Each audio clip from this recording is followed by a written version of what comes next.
The budget process illustrates how the Yingluck government continues to flout fiscal discipline. Of the target spending of 2.4 trillion baht, the Finance Ministry expects a tax revenue collection of 2.1 billion baht, resulting in a budget deficit of 300 billion baht. This is not to mention the extraordinary borrowing item of 350 billion to invest in flood prevention projects and other public investment programs.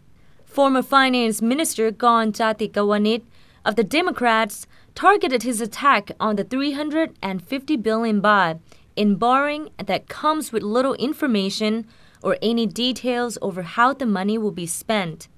Nonetheless, to be fair, both the Democrat and Pheu Thai parties are no different when it comes to spending beyond their means.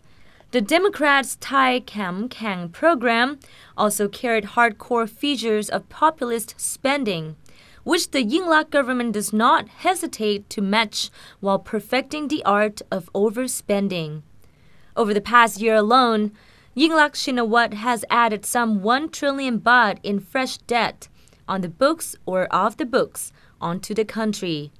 The rice pledging program alone requires upfront payment of 400 billion baht to buy up every single seed of rice in the kingdom. The Thailand Development Research Institute has warned that the government might lose at least 100 billion baht from this rice pledging scheme, marred by corruption and inefficiency.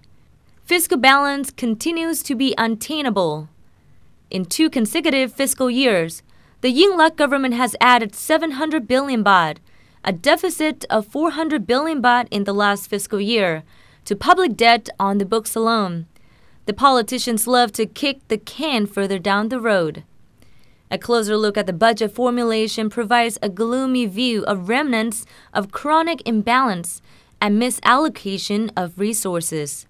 Of the 2.38 trillion baht in total spending, 1.84 trillion baht, or 77%, will go into obligatory or mandatory spending that contributes almost nothing to the kingdom's future growth or competitiveness. There remains only 438 billion baht left from the budget for investment projects. This represents only 18.4% of the total budget. When mandatory spending by far outgrows investment spending for the future in the budget formation at this ratio, it means that we are committing a misallocation of resources on a grand scale.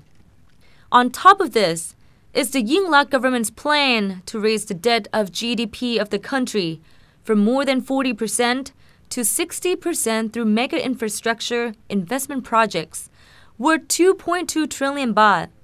This huge spending will span a period of 4 to 5 years. There's been very little discussion over how to raise revenue or expand the tax base, in contrast to an enthusiasm to spend future money in a hurry. If the pace of budget spending continues along this path, Thailand is likely to face fiscal crisis over the medium term. 4.